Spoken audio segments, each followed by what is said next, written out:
بسم اللہ الرحمن الرحیم والصلاۃ والسلام علی رسول الکریم۔ اب یہ الف لام کی اقسام کے لحاظ سے اپنی رائے پیش کرتے ہیں۔ کہتے ہیں کہ حقیقت کے لحاظ سے یعنی الف لام اختصاص کا فائدہ نہیں دیتا، جس طرح کہ احناف کی طرف منسوب ایک قول پہلے بیان کیا گیا ہے۔ تو پھر یہ سوال پیدا ہوتا تھا کہ الف لام اگر اختصاص کا فائدہ نہیں دیتا تو اختصاص اس میں کہاں سے آتا ہے؟ اس کا جواب دیا کہ وَإِنَّمَا هُوَ مُسْتَفَادٌ مِّنَ النِّسْبَةِ او من اللام، کہ یہ جو اختصاص آتا ہے الف لام کے اندر یہ نسبت کی وجہ سے اختصاص آتا ہے یا لام کی وجہ سے اختصاص آتا ہے، جس طرح کہ عمومی الفاظ کی بحث میں تلویح کے اندر موجود ہے۔ امام تفتازانی کی جو تلویح ہے، تلویح توضیح یعنی توضیح کا جو حاشیہ ہے،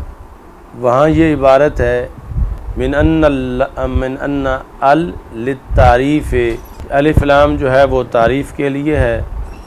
اور معنی اس کا ہے اشارہ اور تعیین اور تمییز، یعنی تعریف کس لحاظ سے ہے؟ اشارہ، تعیین اور تمییز کے لحاظ سے۔ تو الف لام میں جو اشارہ ہوگا یا تو حقیقت کے ایک معین حصے کی طرف ہوگا یا معین حصے کی طرف نہیں ہوگا۔ اگر الف لام میں اشارہ حقیقت کے معین حصے کی طرف ہو، اس کو تعریف عہد کہتے ہیں۔ الف لام میں جو تعریف ہے وہ تعریف عہد ہے، یعنی مراد کیا ہے؟ جب مطلق عہد آئے تو وہ عہد خارجی ہوتا ہے، تو وہ تعریف ہوگی عہد خارجی کے لحاظ سے۔ جس طرح کہ جاءنی رجل فاکرمت الرجل، کہ میرے پاس ایک بندہ آیا تو میں نے اس بندے کی عزت کی۔ تو الرجل میں الف لام دلالت کر رہا ہے عہد خارجی پر، یعنی ہر رجل مراد نہیں، وہ رجل مراد ہے جو جاءنی کا فاعل ہے۔ تو وجہ اثر میں مقابلہ ہے اما الی حصۃ کا اما الی نفس الحقیقت، یعنی الف لام کے اندر اشارہ جو ہے یا تو اس حقیقت کے ایک معین حصے کی طرف ہوگا یا نفس حقیقت کی طرف ہوگا۔ اگر معین حصے کی طرف ہوگا تو پھر وہ عہد خارجی ہے، اور اگر نفس حقیقت کی طرف ہوگا تو وَذَلِكَ قَدْ يَكُونُ بِحَيْثُ لَا يَفْتَقِرُ إِلَىٰ اعْتِبَارِ الْأَفْرَادِ۔ تو یہ جو نفس حقیقت کی طرف ہے اس کی پھر دو قسمیں ہیں کہ یا تو اس میں افراد کا اعتبار نہیں ہوگا یا افراد کا اعتبار ہوگا۔ وَذَلِكَ قَدْ يَكُونُ، یہ جو نفس حقیقت کی طرف اشارہ ہے کبھی ہوگا اس طرح بحیث لا یفتقر، کہ یہ محتاج نہیں ہے افراد کے اعتبار کی طرف۔ اور ایسی صورتحال کیا ہوتی ہے؟ اس میں حقیقت اور ماہیت کی تعریف ہوتی ہے، جس طرح کہ کہا جائے الرجل خیر من المرأۃ۔ اب یہاں پر الرجل جو الف لام ہے اس میں رجل کی حقیقت کی طرف اشارہ ہے، افراد کی طرف اشارہ نہیں ہے، کہ حقیقت رجل جو ہے وہ بہتر ہے عورت سے۔ وقد یکون بحیث یفتقر الیہ، اور کبھی یعنی نفس حقیقت کی طرف جو اشارہ ہے وہ افراد کا محتاج ہوتا ہے۔ وہی نظن، اور جب وہ افراد کا محتاج ہو تو پھر دو قسمیں ہیں، اما ان توجد قرینۃ البعدیۃ، کہ یا تو پھر ان افراد میں سے بعض افراد مراد ہوں گے، یعنی بعض کا قرینہ ہوگا یا بعض کا قرینہ نہیں ہوگا۔ اگر بعض کا قرینہ ہو کہ بعض مراد ہیں تو وہ ہوگا عہد ذہنی، جس طرح کی ادخل السوق، کہ بازار چلے جاؤ، بازار میں داخل ہو جاؤ، کوئی معین بازار نہیں ہے، کسی بازار میں بھی داخل ہو جاؤ۔ یا نہیں ہوگا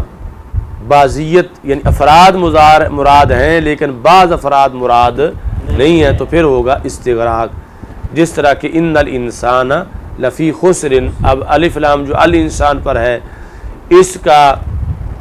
اشارہ حقیقت کی طرف نہیں ہے کہ حقیقت انسان خسارے میں ہے، اور بعض معین کی طرف بھی نہیں ہے، اور بعض غیر معین کی طرف بھی، بلکہ ہر فرد کی طرف ہے، ہر فرد کی طرف ہے۔ ہر فرد کی طرف ہوگا تو پھر اللہ سے آگے استثناء ہوگا، اگر ہر فرد نہ ہو تو پھر تو استثناء ہی نہیں ہو سکتا کہ ہر انسان خسارے میں ہے،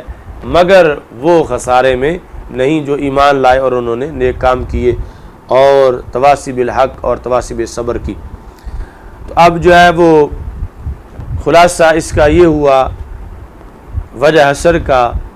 کہ الف لام کی طرف جو اشارہ ہے یا تو حقیقت کے معین حصے کی طرف ہوگا یا حقیقت کے معین حصے کی طرف نہیں ہوگا۔ اگر حقیقت کے معین حصے کی طرف ہو تو عہد خارجی ہے، اگر حقیقت کے معین حصے کی طرف نہ ہو بلکہ نفس حقیقت کی طرف ہو تو پھر دیکھیں گے کہ وہاں افراد کا اعتبار ہے یا افراد کا اعتبار نہیں ہے۔ اگر وہاں پر افراد کا اعتبار ہو تو پھر دیکھیں گے، اگر افراد کا اعتبار نہ ہو تو پھر وہ تعریف حقیقت ہے، جس طرح کہ الرجل خیر من المرأۃ۔ اگر افراد کا اعتبار ہو تو پھر دیکھیں گے کہ بعض افراد کا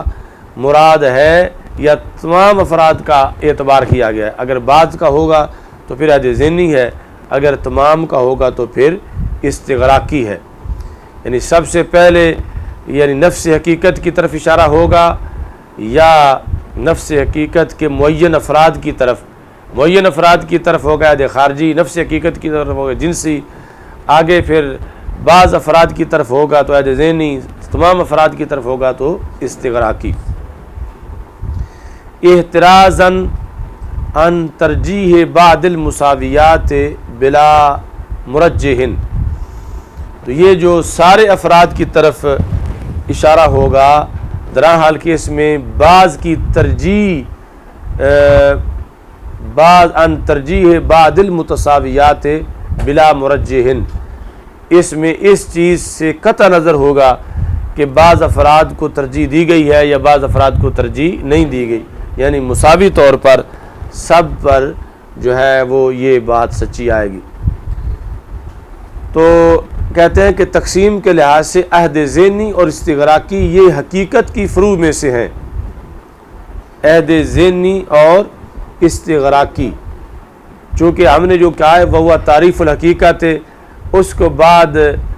یہ کہا ہے کہ اس حقیقت میں افراد ہوں گے، بعض ہوں گے یا کل ہوں گے، تو پھر پتہ چلا کہ یہ حقیقت ہی کی قسمیں آگے بنی ہے، عہد ذہنی بھی اور استغراقی بھی۔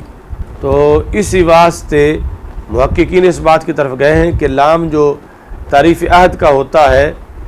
لام یا تو تعریف عہد کا ہوتا ہے یا حقیقت کا ہوتا ہے، یعنی بعض لوگ جو انہوں نے قسمیں دو بنائی ہیں کہ لام یا تو عہد کا ہوتا ہے یا حقیقت کا ہوتا ہے۔ اگر عہد کا ہوگا تو پھر اس کی آگے مراد ہے عہد خارجی، حقیقت کا ہوگا تو پھر بعض معین ہوں گے یا سارے ہوں گے،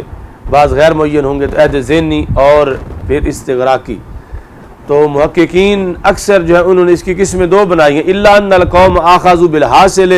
تو کچھ قوم جو ہے علماء کی انہوں نے خلاصہ نتیجہ مراد لیا ہے، یعنی معال کیا ہے، تو معال دیکھتے وہ جعلوہ اربعۃ اقسام، انہوں نے معال دیکھ کے چار قسمیں بنا دی ہیں، اصل میں چار قسمیں نہیں ہیں، اصل میں دو قسمیں ہیں۔ جنہوں نے آگے اس کا انجام دیکھا ہے تو انجام کو دیکھتے ہوئے انہوں نے اس کی چار قسمیں بیان کر دی ہیں۔ فہذی معانی تو الف لام کے یہ معنی ہیں،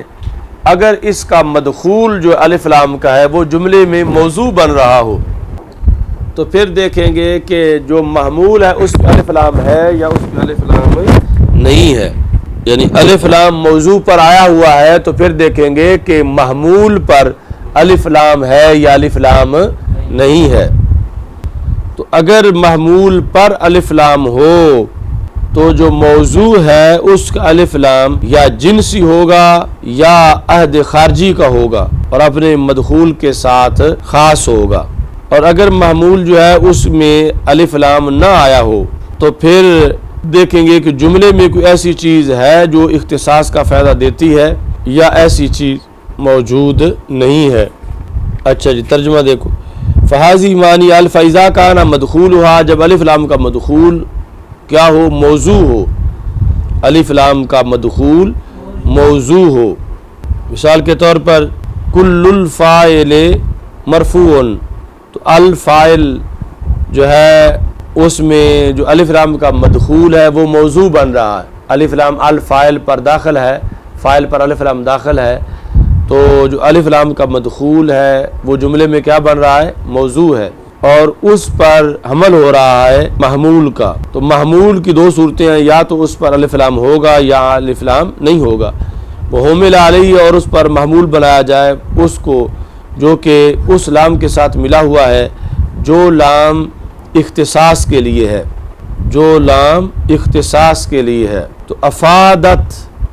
یہ لام فائدہ دے گا کہ وہاں مراد یا تو جنس ہے یا معہود ہے جو کہ اپنے مدخول کے ساتھ خاص ہے. بے مدخول ہا سے مراد ہے لام کا جو مدخول ہے. اور اگر محمول جو ہے اس میں الف لام نہ ہو بلکہ صرف لام، محمول میں لام نہ ہو، فَإِن كَانَ فِي الْجُمْلَةِ، تو پھر دیکھیں گے کہ جملے میں وہ چیز ہے جو اختصاص کا فائدہ دیتی ہے یا ایسی چیز نہیں ہے. وہ چیز کیا ہے؟ مثال کے طور پر طرفین معرفہ ہوں، محمول بھی اور موضوع بھی، یا پھر تقدیم معکو تاخیر یفید الحصر کی وجہ سے اختصاص ہو. فَإِن كَانَ فِي الْجُمْلَةِ مَا يُفِيدُ الْاخْتِصَاصَ فَبِهَا، یہ فَإِن کا جواب ہے، تو پھر جو خصوصیت وہاں موجود ہے اسی خصوصیت پہ حکم لگایا جائے گا. وَإِلَّا، اور اگر جملے میں وہ چیز موجود نہ ہو جو کہ خصوصیت کا فائدہ دے، فَإِن كَانَتْ الف لام ان كانت للجنس والماہیت فنفس النسبات تفید الاختصاص، اگر جملے کے اندر وہ چیز موجود نہ ہو جو کہ اختصاص کا فائدہ دیتی ہے، پھر الف لام اگر جنس اور ماہیت کا ہوگا تو نفس نسبت ہی اختصاص کا فائدہ دے گی. نفس نسبت یعنی اس ماہیت کی جو ہر فرد کی طرف نسبت ہے اسی سے اختصاص کا حکم ثابت ہوگا. کیوں کہ اذ لو خرج فرد من افراد الموضوع لم تصدق النسبت، اس واسطے کہ موضوع کا اگر ایک فرد بھی نکل گیا تو نسبت جو ہے وہ سچی نہیں آئے گی، چونکہ جب ایک فرد نکل جائے گا تو ساتھ ساتھ جنس بھی نکل جائے گی، چونکہ جہاں فرد پائے جاتے ہیں اس کے ضمن میں جنس بھی پائی جاتی ہے. مثال کے طور پر جو ہے وہ کہتے ہیں کل الحیوان حی، اب جو ہے وہ اگر بعض ایک فرد بھی حیوان کا نکل جائے باہر جو کہ حی نہ ہو تو اس سے پھر اس کے ساتھ جنس بھی باہر پائی جائے گی. تو نسبت یہ ثابت کرے گی کہ کوئی بھی فرد اس کا اس سے باہر نہیں ہے. تو یہ پہلے کشاف کی گفتگو سے گزر چکا ہے. وَلِذَالِكَ فِي الْهِدَایَةِ وَلَيْسَ وَرَاءَ الْجِنسِ شَیْءٌ، اور ایسے اس لیے یہ ہدایہ میں گزرا ہے کہ جنس کے باہر کوئی چیز بھی نہیں ہے. یعنی جب الف لام جنسی بنائیں گے تو پھر اس جنس کا کوئی فرد بھی اس حکم سے باہر نہیں ہوگا، اس حکم کے اندر شامل ہوگا. والحاصل ان الاختصاص مستفاد من اللام الموضوعة له او من النسبات، خلاصہ یہ ہے کہ اختصاص جو الف لام میں آتا ہے وہ اس لام کا فائدہ ہے، لام سے حاصل ہے جس لام کو وضع اختصاص کے لیے کیا گیا ہے، یا پھر وہ اختصاص نسبت سے آتا ہے، یعنی جو محمول موضوع کے درمیان نسبت ہے اس کی وجہ سے اختصاص آتا ہے. یعنی یہ جو اقولوں سے انہوں نے اپنی بات شروع کی کہ الف لام میں بذات خود کوئی اختصاص نہیں ہے، وہ اختصاص یا لام کی وجہ سے ہے یا اختصاص نسبت کی وجہ سے ہے. لیکن اذا کانت للجنس والماہیت، کہ لیکن جس وقت الف لام ہو جنس کا اور ماہیت کا، جس طرح کہ والیمین علی من انکر، یعنی جب لیکن ماقبل سے استدراک ہے کہ ویسے تو اختصاص جو ہے وہ مستفاد ہوگا لام سے یا نسبت سے، لیکن جب الف لام جنس اور ماہیت کے لیے ہوگا تو پھر اس میں اختصاص نہیں ہوگا. جس طرح کہ یمین اوپر اس کے ہے جو کہ منکر ہے، جس طرح پہلے گزر چکا کہ ہر قسم کی یمین یہ منکر پر ہے، مدعی ایسا نہیں کر سکتا کہ اگر اس کے پاس بینہ نہ ہو تو وہ کہے میں یمین پیش کرتا ہوں۔ اما اذا کانت الاستغراق، جب الف لام ہو استغراق کے لیے اور محمول جو ہے وہ نہ ملا ہو لام اختصاص کے ساتھ یا اس طرح کی اور کسی چیز کے ساتھ، جس طرح کہ الرجل یأکل الرغیف فلا اختصاص اصلا، تو وہاں بالکل کوئی اختصاص نہیں ہوتا، جس طرح کہ الرجل یأکل الرغیف۔ اب یہاں پر الف لام جو ہے وہ استغراق کے لیے ہے اور محمول پر جو ہے وہ لام اختصاص نہیں ہے، تو اب جو ہے یہ ہر مرد جو ہے وہ روٹی کھا سکتا ہے۔ الرجل یاکل الرغیف، اس میں نہ بعض معین مراد ہیں اور نہ ماہیت مراد ہے بلکہ افراد ہیں، اور افراد میں سے ہر فرد جو ہے وہ مراد ہے، تو اس میں کوئی اختصاص نہیں ہے۔ کہتے ہیں یہ وہ ہے جو میرے ناقص فہم کے لیے بات ظاہر ہوئی کہ حقیقت میں الف لام میں خود کوئی اختصاص نہیں ہے، لام کی وجہ سے اختصاص ہے یا نسبت کی وجہ سے اختصاص ہے۔ اب چونکہ جب یہ بات آئی تھی اناف کی طرف سے تو ابن حمام کی جو تحریر ہے اس میں اس کو رد کیا گیا تھا، اس واسطے اب یہ وہ ابن حمام کی بات کو رد کرتے ہیں۔ وَبِهِ ان دفع ما فی التحریر من التضعیف، لہذا اس میری تحقیق سے دفع ہو گئی وہ چیز جو کہ تحریر میں ہے، کہ تحریر میں یہ تھا کہ احناف کے بارے میں یہ بات کرنا ضعیف ہے، احناف اس کو تسلیم نہیں کرتے۔ وَإِذَا جُعِلَتِ اللَّامُ لِلْمِلْكِ أَوِ الِاسْتِحْقَاقِ، اور جس وقت لام ملک کے لیے بنایا جائے یا استحقاق کے لیے تو پھر اس میں کوئی اختصاص نہیں ہے۔ یہ یعنی آگے علیحدہ بات ہے الحمدللہ کے اندر، وَإِذَا جُعِلَتِ اللَّامُ لِلْمِلْكِ أَوِ الِاسْتِحْقَاقِ، لام جو ہے وہ جب ملک کا بنایا جائے یا استحقاق کا تو پھر ملک اور استحقاق کا اپنا معنی ہے اور اس کے علاوہ جو ہے وہ اختصاص والا معنی نہیں ہے۔ وَإِن قُلْنَا إِنَّ ال تُفِيدُهُ، کہ الف لام اختصاص کا فائدہ دیتا ہے اگر یہ ہم کہیں، لِأَنَّ اختصاص ملک الحمد أو استحقاقه بمدخول اللام لا ينافي ثبوت الحمد لآخر لا بطریق الملک أو الاستحقاق تعمل۔ کہتے ہیں کہ اس صورتحال میں کہ اختصاص ملک حمد کا اور استحقاق حمد کا مدخول لام کے ساتھ الحمدللہ میں لام کا مدخول ہے، اس کے لیے یعنی ثابت کرنا کہ حمد کا مستحق وہ ہے اور حمد کا مالک وہ ہے، تو یہ لا ینافی ثبوت الحمد لآخر لا بطریق الملک والاستحقاق، تو اس سے جب ہم کہتے ہیں نا کہ دوسرا بندہ کوئی، یعنی بات ہو رہی ہے کہ اختصاص کی، کہ حمد کا اختصاص نہیں ہے اللہ تعالیٰ کے لیے، جب لام بنایا جائے ملک کا اور لام بنایا جائے استحقاق کا، تو مطلب یہ ہوگا کہ ملک کے لحاظ سے حمد اللہ کی ہے، استحقاق کے لحاظ سے حمد اللہ کی ہے، اور اگر کسی دوسرے کی بغیر استحقاق اور بغیر ملک کے مانی جائے تو پھر ہم الحمدللہ اس کے منافی نہیں ہے۔ یہ منافی تب ہونا تھا جب اختصاص کی بنائی جاتی، تو یہاں ملک اور استحقاق کی بنیاد پر اللہ تعالیٰ کے لیے حمد ثابت کی جا رہی ہے۔ اور اگر ہم یہ کہیں کہ بے شک الف لام فائدہ دیتا ہے اختصاص کا، کیونکہ اختصاص ملک حمد کا یا استحقاق حمد کا مدخول لام کے ساتھ نہیں منافی اس چیز کے کہ ثابت و حمد کسی دوسرے کے لیے کیسے ثابت ہو، نہ ملک کے طریقے پر ہو نہ ہی استحقاق کے طریقے پر ہو، یعنی ملک اور استحقاق کے بغیر کسی دوسرے کے لیے اگر جو ہے وہ حمد ہو جائے تو پھر اس میں کوئی حرج نہیں ہے، چونکہ اللہ تعالیٰ کے ساتھ جو خاص ہے وہ ملک اور استحقاق کے لحاظ سے ہے اور دیگر وجوہ کے لحاظ سے نہیں ہے، تو بغیر ملک اور بغیر استحقاق اگر کسی اور کی ہوگی تو پھر اللہ تعالیٰ کے اختصاص کے وہ منافی نہیں ہے۔ چلو